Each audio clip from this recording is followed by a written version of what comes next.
He thought I would never speak. He was wrong. I didn't plan to tell this story. For years, I buried it so deep inside me that I almost convinced myself it had never happened. I became good at smiling, good at changing the subject, good at saying, "I'm fine," but I wasn't fine, and silence is what nearly destroyed me. My name is Elena. I'm 34 years old now, and I live in a quiet town where the mornings smell like coffee and rain. If you met me today, you'd see a woman with steady hands and calm eyes. You'd never guess that 5 years ago I slept with my phone hidden inside a pillowcase in case I needed to call for help without being heard. You'd never guess I once memorized the sound of footsteps outside my bedroom door. You'd never guess I practiced lying to doctors. I met him when I was 26. His name was Daniel. He was charming in a way that made people lean in when he spoke. He had an easy laugh, a firm handshake, and the kind of confidence that made you feel chosen when he looked at you. We met at a charity event through mutual friends.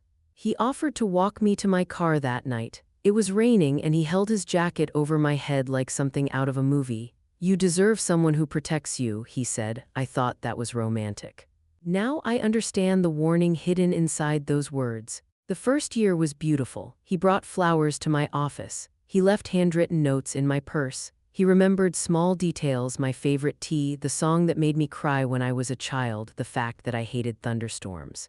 He would pull me close during lightning and whisper, "You're safe with me." I believed him. We got married 18 months after we met. It felt fast to some people, but to me it felt certain. When you're inside love that intense, it feels like destiny. The wedding was simple, white roses, soft music. My mother cried. My father hugged Daniel and said, "Take care of her." Daniel smiled and said, "Always." It started quietly. Not with a slap, with a correction. "You shouldn't wear that," he told me one morning, looking at my dress. "Why?" I laughed. "It's too tight. I don't like other men staring." I changed, not because I was afraid, because I thought that's what compromise looked like. Then came the phone comments. "Why is he texting you at 9 p.m.? It's just my coworker about a project." "You shouldn't let men think they have access to you," I apologized. Then came the subtle isolation. "We haven't had time together. Do you really need to go to dinner with your friends tonight?" He looked hurt when he asked, so I stayed home.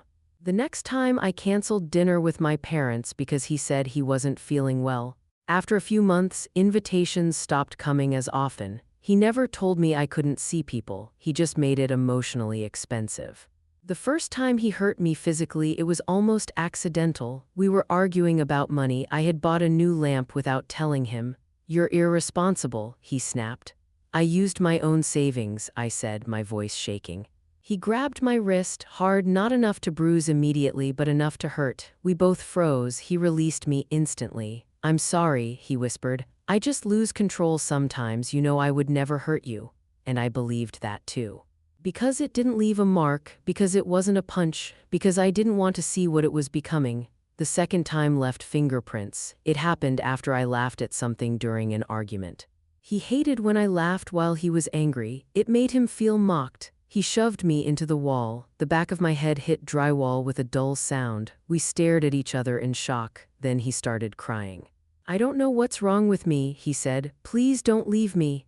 That night I held him while he apologized. That was the moment the shift happened. I became responsible for his violence. It escalated slowly. He learned where to hit: lower ribs, upper thighs, the back of my shoulder, places clothes would cover. He'd whisper things while doing it. "This is your fault. Why do you make me like this? No one else would tolerate you." The worst part wasn't the pain. It was the rewriting of reality. He would hurt me at night and bring me coffee in the morning. He would call me baby and then call me worthless. He would kiss my forehead and later squeeze my throat just enough to scare me. And every time he made me question myself. Did I overreact? Maybe I provoked him. If I were calmer, this wouldn't happen. Abuse doesn't always begin with chains. Sometimes it begins with confusion. The night everything changed, I didn't see it coming. It was winter. We were arguing about something small, what to cook for dinner. That's how ridiculous it sounds now. He had been drinking, not drunk, just enough to loosen his control. I said something like, "It's not that serious." That phrase ignited something. He crossed the kitchen in 3 steps, his hand wrapped around my throat, not squeezing fully, just enough to make a point. "You don't get to dismiss me," he said. My back hit the refrigerator, my breath shortened. For the first time, I saw something in his eyes that wasn't anger, it was ownership, and it terrified me. He released me and I collapsed onto the floor. He stared down at me like he was deciding something, then he walked away. I lay there shaking. And for the first time, I thought he could kill me. I didn't leave that night. Fear doesn't always create action, sometimes it creates paralysis. I started secretly documenting things, taking photos of bruises, emailing them to an account he didn't know about. I packed a small bag and hid it in the trunk of my car, but I was still there, still sleeping beside him. Still pretending, until the night he went too far. We were in the living room, another argument, another accusation. He shoved me. I fell awkwardly against the coffee table. Pain shot through my side, sharp, hot, immediate. I couldn't breathe properly. He looked at me, annoyed. Stop being dramatic. But when I tried to stand, I collapsed again. That's when he realized something was wrong. He panicked. Not because he hurt me, because he had gone too far.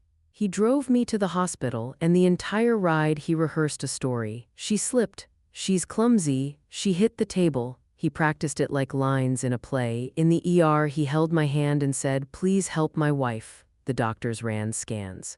2 fractured ribs, internal bruising, and the attending physician, a woman with steel gray hair and sharp eyes, looked at me differently. When Daniel was asked to step outside for imaging, she leaned close.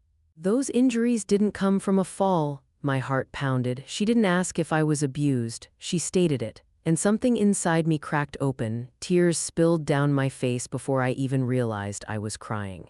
She held my hand and said, "You don't have to go home with him." 3 years of fear collapsed into one decision. "I can't go back," I whispered, and for the first time in my life, I chose myself. Security escorted him out when he became agitated. Police were called. A report was filed. I gave my statement while shaking so badly I could barely hold a pen. He was arrested that night. He kept shouting, "She's lying. She's crazy," but the medical evidence didn't lie. The photographs didn't lie. My body didn't lie. The months that followed were harder than the abuse in some ways. Court dates, lawyers, cross-examinations, the question everyone asks. Why didn't you leave sooner? Because fear is complicated, because manipulation is powerful, because hope is blinding, because love can be weaponized. He was convicted of aggravated assault and domestic violence, sentenced to prison. I filed for divorce the same week. Healing wasn't instant. I had nightmares. I flinched when doors slammed. I couldn't sleep with lights off. But slowly, with therapy and support, I began to rebuild. I reconnected with my parents. With friends, with myself, I learned that strength doesn't look like fighting back. Sometimes strength looks like surviving. Sometimes it looks like speaking. Sometimes it looks like walking away. Today, I volunteer with organizations that help women create escape plans. I speak in community centers about warning signs. I tell them control disguised as protection is still control. Jealousy disguised as love is still jealousy. Silence protects abusers. Truth protects you. I still have scars, some visible, most not, but I am alive, I am free, and I am no longer silent. If you are reading this and living in fear, please know this: you are not weak, you are not crazy, you are not alone. There are people who will believe you. There are doors that will open. There is life after this, I promise. And if no one has told you today, you deserve safety, you deserve peace, you deserve love without fear. God bless.